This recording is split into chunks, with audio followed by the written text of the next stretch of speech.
Han pasado más de 47 años desde que Los Dukes de Hazzard salió al aire por primera vez, pero pocos han oído hablar de lo que realmente ocurrió detrás de esas persecuciones interminables. Ese auto naranja que saltaba por los aires como si las leyes de la física fueran solo una sugerencia. Y esa pandilla de primos que convirtió un pequeño condado ficticio de Georgia en uno de los lugares más queridos de la televisión estadounidense. ¿Recuerdan cuando un auto de carreras, un sheriff torpe y un comisionado corrupto en traje blanco lograron que millones de familias se sentaran frente al televisor cada viernes por la noche? Bo, Luke y Daisy Duke, junto a su sabio tío Jesse, hicieron que esquivar a la ley pareciera el pasatiempo más divertido del mundo. Lo que el público veía en pantalla ya era bastante extraordinario, pero lo que sucedía detrás de cámaras fue todavía más extraño, más arriesgado y, en algunos casos, completamente disparatado. Hoy vamos a contar 15 datos curiosos sobre los Dukes de Hazzard que probablemente nunca conocieron, historias de peleas legales, de un actor que terminó convertido en congresista de verdad, de un narrador que la audiencia escuchó durante 7 temporadas sin verle jamás el rostro, y de una cifra final tan descabellada sobre los autos destruidos en el set que, si se las contamos ahora mismo, no lo van a creer. Quédense hasta el final, porque el dato número 1 les va a cambiar para siempre la forma en que ven ese auto naranja saltando sobre un río. Antes de arrancar, no olviden darle like a este video, suscribirse al canal y activar la campanita, porque en Hazzard County hay más de una sorpresa esperando entre las curvas del camino. Para quienes no crecieron viendo la serie, un pequeño repaso: Los Dukes de Hazzard se transmitió por la cadena CBS entre 1979 y 1985, contando la historia de los primos Bo y Luke Duke, dos jóvenes en libertad condicional por transportar licor casero, quienes vivían junto a su prima Daisy y su tío Jesse en una granja del ficticio condado de Hazzard, en el estado de Georgia. Cada semana, los muchachos se veían envueltos en algún plan descabellado del comisionado Boss Hogg, siempre bajo la persecución inútil del sheriff Roscoe P. Coltrane. Todo mientras el fiel mecánico Cooter reparaba una y otra vez el mismo auto naranja convertido en leyenda. Fue una fórmula sencilla, pero funcionó de una manera que ni la propia cadena imaginó, convirtiéndose en un fenómeno cultural que todavía hoy sigue generando conversación, nostalgia y, como veremos en el dato número 2, algo de controversia. Con ese contexto claro, empecemos la cuenta regresiva. Número 15. La voz que todos escuchaban pero que nadie veía. Ahora bien, imaginemos por un segundo el sonido inconfundible de esa guitarra al comienzo de cada episodio, esa voz cálida y rasposa, narrando las aventuras de los primos Duke antes de que apareciera un solo auto en pantalla. Esa voz pertenecía al legendario cantante de música country Waylon Jennings, quien interpretaba al llamado El Trovador, el narrador omnisciente de la serie. Pero aquí viene lo curioso. Durante casi toda la serie, el público jamás llegó a verle la cara. Solo se mostraban sus manos tocando la guitarra en la introducción. La razón fue que los productores querían mantener la voz como un elemento casi mítico, una presencia que guiaba la historia sin distraer con una imagen. Y aquí está la parte que lo hace aún mejor. Tantos años de peticiones de los fans llevaron a que, en la temporada final, Jennings finalmente apareciera en persona en un episodio titulado, sin ninguna sutileza, Welcome, Waylon Jennings. Fue la primera y única vez que se le vio actuando frente a cámara en todo el show. Digamos que Hazzard County guardó su secreto mejor que Boss Hogg guardaba su dinero. Lo curioso es que Jennings ya conocía este papel de narrador invisible desde antes. Había sido la voz de El Trovador 4 años antes en la película Moonrunners, la cinta que inspiró toda la serie. Cuando la canción Good Old Boys se lanzó como sencillo comercial, Jennings aprovechó la ocasión para bromear él mismo sobre su propio misterio televisivo, agregando una estrofa que decía, básicamente, que su propia madre no entendía por qué la televisión seguía mostrando sus manos y jamás su rostro. Fue, sin duda, uno de los chistes internos mejor guardados de la televisión de los años 70 y 80. Número 14. El condado de Hazzard nació de una película sobre contrabandistas de licor. Ahora bien, muchos fans creen que Los Dukes de Hazzard nació de la nada en 1979, pero la verdad es bastante más profunda. La serie fue en realidad una versión ampliada de una película de 1975 llamada Moonrunners, escrita y dirigida por Jai Waldron, la misma mente detrás de la serie. Esa película ya incluía un tío Jesse, unos primos contrabandistas y hasta al propio Waylon Jennings como narrador. Pero el toque final llegó de la vida real. El auto protagonista, un Dodge Charger, se inspiró directamente en el vehículo de un contrabandista real llamado Jerry Rushing, quien había bautizado a su propio auto como Traveler, en honor al caballo favorito del general confederado Robert E. Lee. Los productores incluso pensaron en usar ese mismo nombre para el auto de la serie, y aquí viene la parte que lo hace aún mejor. Decidieron que General Lee sonaba con más fuerza en televisión, y así nació uno de los vehículos más famosos de la historia de la pantalla chica. Otro detalle poco conocido es que, antes de decidirse por el Dodge Charger, el propio creador de la serie había considerado usar un Pontiac Firebird para el papel del auto principal. Fue el coordinador de acrobacias, Al Wyatt padre, quien insistió en usar el Charger, ya que había comprobado su resistencia a los saltos y persecuciones años antes en la película Dirty Mary, Crazy Larry. Esa decisión técnica terminaría definiendo, sin que nadie lo supiera todavía, la identidad visual completa de la serie durante los siguientes 7 años. Número 13. El ayudante Enos tuvo tanto éxito que terminó con su propio programa. Ahora bien, el ayudante del sheriff, Enos Strait, interpretado por Sonny Schroyer, era uno de los personajes más queridos de las primeras temporadas, gracias a su ingenuidad entrañable. Pero la cadena CBS decidió que ese carisma merecía su propio espacio. La consecuencia fue que Enos salió de Hazard County para protagonizar un spin-off llamado simplemente Enos, ambientado en Los Ángeles, donde el ingenuo ayudante se convertía en detective de policía. El problema fue que la audiencia extrañaba tanto la fórmula original de Hazard, que el spin-off apenas sobrevivió una temporada. Y aquí está la parte que lo hace aún mejor. Para llenar el vacío que dejó Enos en el condado, los productores contrataron a un nuevo ayudante torpe llamado Cletus Hogg, interpretado por Rick Hurst, quien terminaría convirtiéndose en otro rostro inolvidable de la serie. Como quien dice, en Hazard nunca faltó personal para perseguir a los Duke, aunque fuera con la mitad del talento necesario para atraparlos. Lo interesante es que Sonny Schroyer no desapareció del universo de Hazard para siempre. Regresó ocasionalmente a la serie principal como personaje invitado en temporadas posteriores, y décadas más tarde volvió a ponerse el uniforme de Enos para las películas de reunión de los años 90. Su salida y regreso terminaron confirmando algo que la producción ya sospechaba.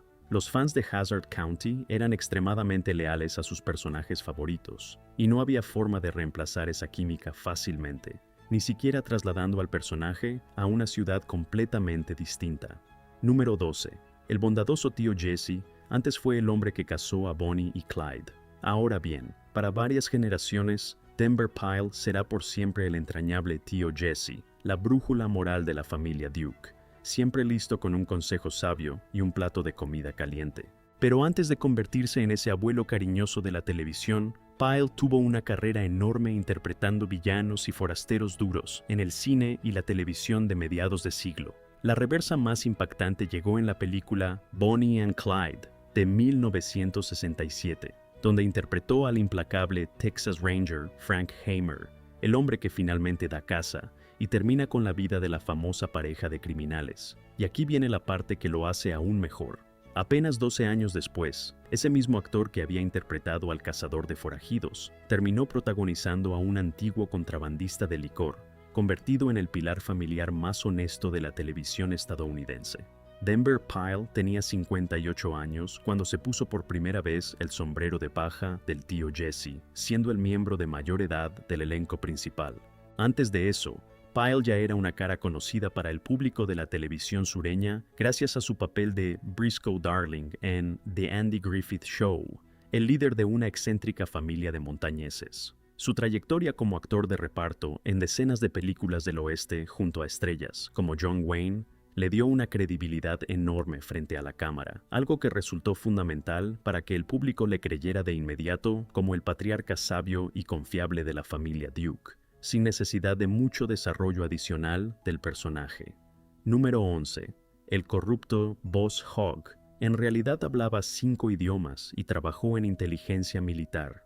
Ahora bien, en pantalla, Sorrell Booke interpretaba a Jefferson Davis Boss Hogg, el comisionado corrupto y glotón obsesionado con el dinero fácil, vestido siempre de traje blanco impecable.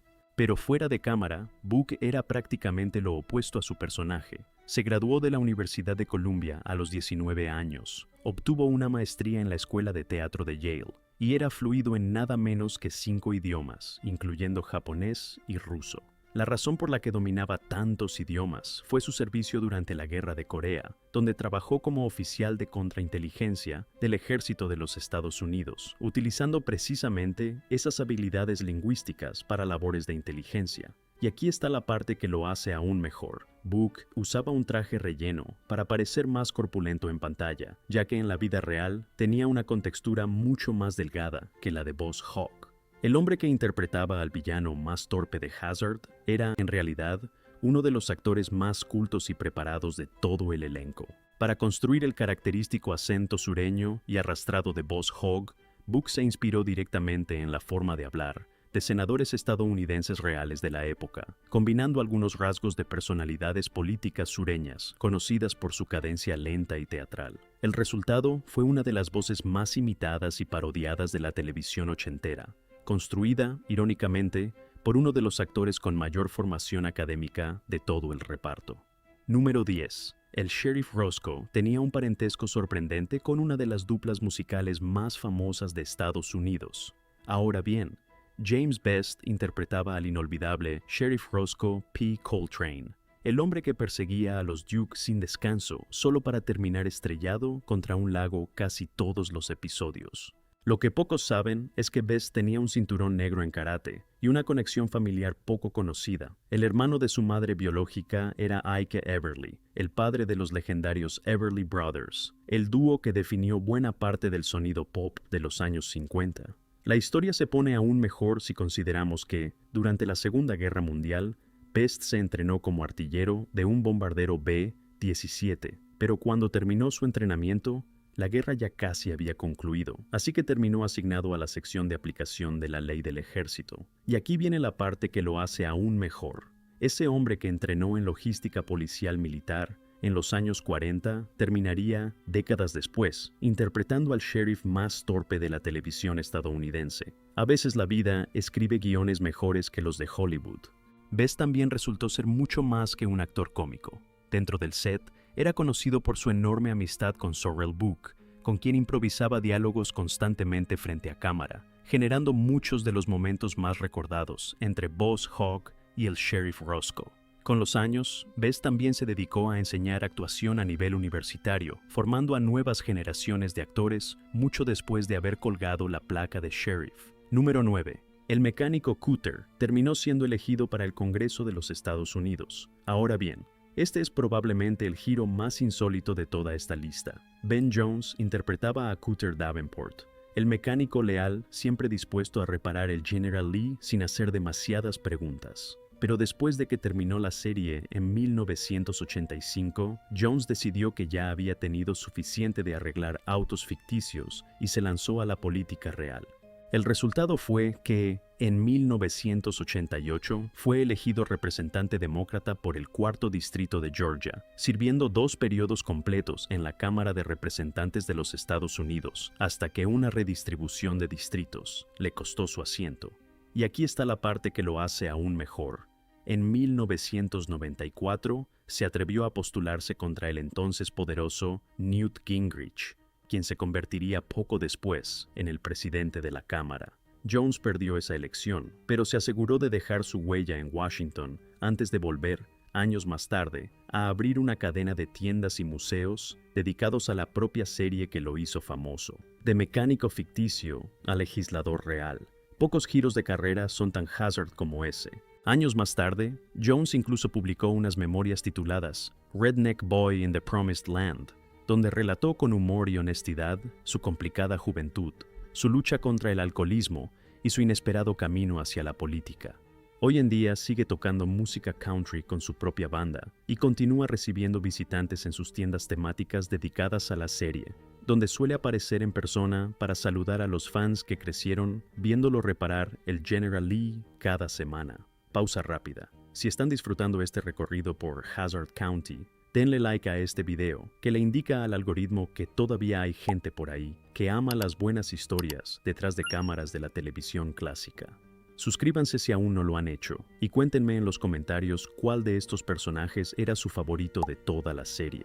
Muy bien, sigamos con la cuenta regresiva. Número 8. Las puertas soldadas del General Lee nacieron de un accidente, no de un diseño. Ahora bien, todos recuerdan la icónica escena en la que Bo y Luke entran al auto deslizándose por la ventana en lugar de abrir la puerta como cualquier persona normal. Muchos asumen que fue una decisión estética planeada desde el inicio, pero la verdad es más simple y más divertida. Durante la filmación de la primera persecución del piloto, la manija de la puerta del copiloto se dañó al chocar contra unos buzones de correo y quedó imposible de abrir desde afuera. Tom Wopat, en el papel de Luke, improvisó entrando por la ventana en ese mismo instante. Al director le encantó tanto el gesto que le pidió a John Schneider que hiciera lo mismo del lado del conductor. Y aquí viene la parte que lo hace aún mejor. La producción decidió mantener esa falla como una característica permanente, y a partir de entonces, la mayoría de los autos General Lee tenían las puertas soldadas a propósito, convirtiendo un accidente técnico en uno de los gestos más imitados de la cultura pop estadounidense. Ese pequeño accidente terminó teniendo consecuencias prácticas enormes para toda la producción. Al no tener que abrir ni cerrar puertas reales, los especialistas encargados de las persecuciones podían entrar y salir del auto con mucha más rapidez durante las tomas de acción, lo que además ayudaba a mantener intacto el chasis reforzado necesario para los saltos. Lo que empezó como un problema mecánico terminó convirtiéndose en una ventaja de producción que se repitió episodio tras episodio durante 7 temporadas completas. Número 7. Daisy Duke diseñó su propio vestuario porque rechazó la idea original de los productores. Ahora bien, cuando Catherine Bach llegó a su audición para el papel de Daisy Duke, los productores tenían en mente un look muy distinto al que terminaríamos conociendo: un suéter blanco de cuello alto, botas go-go y hasta una falda tipo poodle que, según ellos, combinaba con el mantel de un restaurante. Bach, sin pelos en la lengua, les preguntó si de verdad querían que combinara con un mantel y decidió presentarse con su propio atuendo: una camiseta hecha a mano, un par de shorts de mezclilla cortados por ella misma y botas de tacón. La reacción fue inmediata y unánime. Les encantó. Y aquí está la parte que lo hace aún mejor. Ese pequeño gesto de rebeldía creativa terminó dando nombre a una prenda que hoy se conoce en todo el mundo como Daisy Dukes. El término que se sigue usando hasta el día de hoy para describir cualquier short de mezclilla extremadamente corto. Todo comenzó porque una actriz se negó a vestirse como un mantel de restaurante. Lo más curioso es que Catherine Bach casi ni se presenta a esa audición. Después de que su agencia la dejara sin representación, dudó mucho antes de asistir a la cita, convencida de que no tenía ninguna posibilidad real de quedarse con el papel. Fue una amiga cercana quien la convenció de ir de todas formas, recordándole que nunca se sabe a quién se puede conocer en el camino. Al terminar su lectura frente a los productores, la sala completa estalló en aplausos y Bach obtuvo el papel prácticamente en el acto, sin imaginar que ese personaje la convertiría en un ícono de la televisión mundial. Número 6. Las piernas de Daisy Duke estuvieron aseguradas por $1 millón. Ahora bien, en el punto más alto de la fama de la serie, Catherine Bach se convirtió en un verdadero fenómeno cultural. Su famoso póster posando como Daisy Duke vendió la asombrosa cifra de 5 millones de copias, una cantidad que en su momento superaba a la de muchos afiches de estrellas de rock. La popularidad del personaje fue tal que, según registros de la época, sus piernas llegaron a estar aseguradas por $1 millón mientras filmaba la serie. Y aquí viene la parte que lo hace aún mejor. Ese famoso póster incluso terminó llegando a la Casa Blanca, luego de que Bach visitara a una antigua maestra suya que trabajaba ahí y le regalara una copia, la cual, según se cuenta, terminó llamando la atención de la propia Nancy Reagan. De pequeño pueblo ficticio de Georgia a la residencia presidencial de Estados Unidos. Pocas actrices de televisión pueden presumir semejante recorrido con un solo afiche. Bach solía coser gran parte de su propio vestuario durante la producción, incluyendo distintas versiones de sus famosos shorts, siempre buscando mantener ese equilibrio entre un look práctico para las escenas de acción y una imagen memorable en pantalla. John Schneider y Tom Wopat sus compañeros de reparto llegaron a describirla más adelante como una especie de hermana a la que protegían activamente de la atención no deseada que generaba su repentina fama, un gesto que Buck siempre recordó con mucho cariño en entrevistas posteriores. Número 5. La disputa de contrato que casi termina con la serie para siempre. Ahora bien, hacia 1982, en plena cima de su popularidad, Tom Wopat y John Schneider descubrieron que no estaban recibiendo la parte que les correspondía de las enormes ganancias por concepto de mercancía de la serie: juguetes, loncheras, pósteres y todo tipo de productos con la imagen del General Lee. Cansados de la situación, ambos actores simplemente no se presentaron a filmar la quinta temporada. La producción, desesperada, contrató a dos actores prácticamente desconocidos, Byron Cherry y Christopher Mayer, para interpretar a dos primos alternativos llamados Coy y Vance Duke. El problema fue que la audiencia jamás aceptó el cambio, y esos personajes desaparecieron después de apenas 19 episodios. Y aquí está la parte que lo hace aún mejor.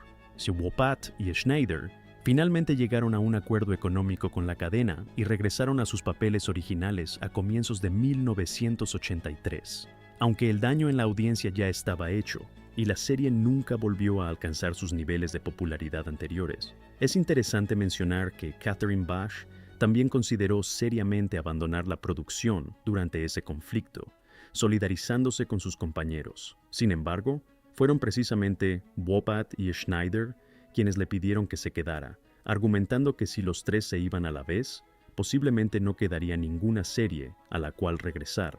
John Schneider tenía apenas 18 años cuando la serie se estrenó en 1979, siendo el miembro más joven del elenco principal, mientras que Tom Wopat, nacido en una granja lechera de Wisconsin, tenía 27 años al comenzar el rodaje. Número 4. El auto era más famoso que los propios actores, y el correo de los fans lo demostraba. Ahora bien, Los Dukes de Hazzard llegó a ser, en su mejor momento, el segundo programa más visto de toda la televisión estadounidense, superado únicamente por Dallas, que se transmitía justo después, en la misma noche de viernes, por la cadena CBS. Pero lo verdaderamente sorprendente tiene que ver con quién recibía más cariño del público. Según los propios productores, la serie llegaba a recibir alrededor de 60,000 cartas de fans cada mes, y más de la mitad de ellas estaban dirigidas específicamente al General Lee, el auto, no a ninguno de los actores humanos del elenco. Y aquí viene la parte que lo hace aún mejor. Ese cariño desmedido por un Dodge Charger anaranjado llevó a que la producción invirtiera sumas enormes en mantener el vehículo como protagonista absoluto de cada episodio, incluso por encima, muchas veces, del desarrollo de los propios personajes. En Hazzard County, hasta el auto tenía más fans que la gente. Ese enfoque tan centrado en el auto también generó tensiones internas más adelante en la serie. En las últimas temporadas, la producción comenzó a utilizar autos a escala y efectos de miniatura para representar los saltos más extremos, principalmente como medida de ahorro y para competir visualmente con series de la competencia como Knight Rider.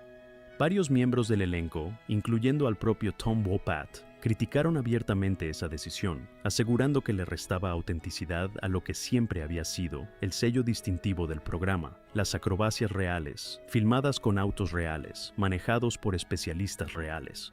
Número 3. El tema musical que Waylon Jennings escribió se convirtió en su único sencillo de platino.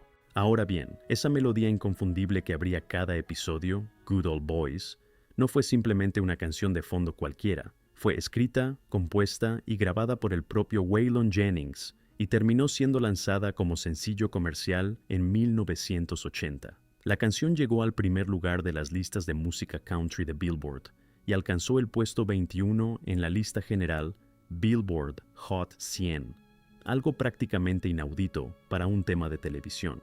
Y aquí está la parte que lo hace aún mejor.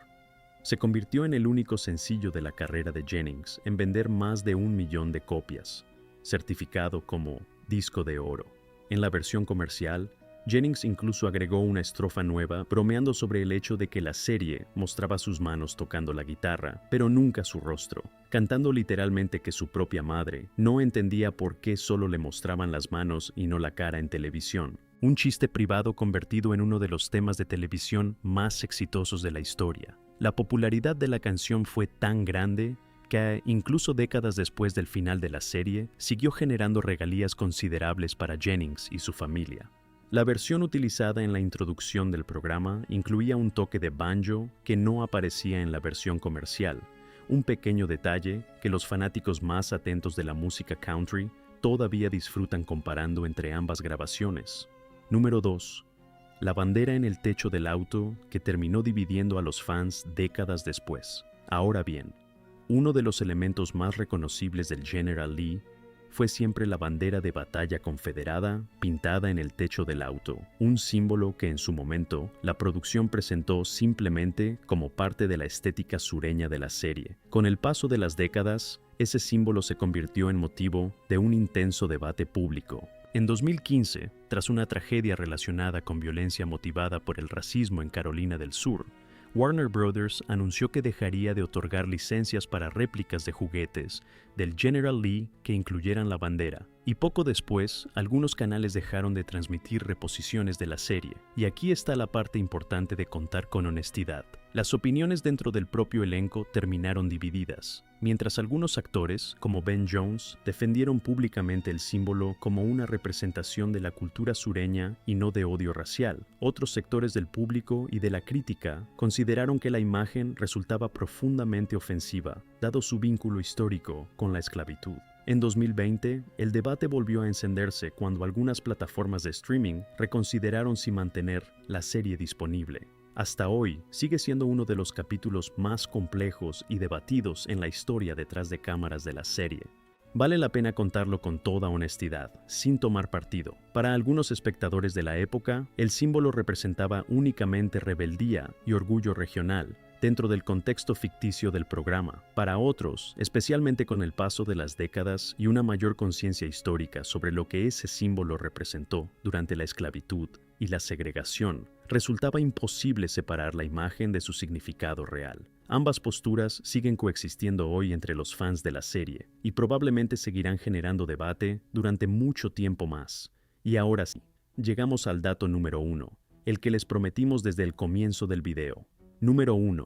La cantidad real de autos General Lee que se destruyeron durante el rodaje es casi imposible de creer. Ahora bien, prepárense, porque esta cifra suele dejar a los fans boquiabiertos. A lo largo de las 7 temporadas de la serie, la producción utilizó y destruyó, según distintas estimaciones de historiadores del automovilismo y del propio elenco, más de 320 ejemplares del Dodge Charger 1969 para lograr los espectaculares saltos y persecuciones del General Lee. El propio John Schneider llegó a calcular que la cifra rondaba los 329 autos en total, es decir, un promedio de casi 2 vehículos destruidos por cada episodio filmado. La razón fue que cada salto real, sin efectos digitales de ningún tipo, doblaba literalmente el chasis del auto al aterrizar, dejándolo prácticamente imposible de reparar. Y aquí está la parte que lo hace aún mejor, o quizás la más triste, según cómo se mire. De todos esos cientos de autos utilizados, se estima que apenas 17 ejemplares originales sobreviven hoy en día, algunos de ellos conservados en museos y otros vendidos en subastas por sumas que superan fácilmente los $100,000. Un auto que en su momento se compraba, usado por apenas un par de miles de dólares en los años 70, se convirtió, décadas más tarde, en una de las piezas más codiciadas del coleccionismo automotor estadounidense. Así que la próxima vez que vean al General Lee saltando sobre un río en la pantalla, recuerden que, detrás de esa toma perfecta, probablemente había otro auto idéntico esperando su turno para ser destruido.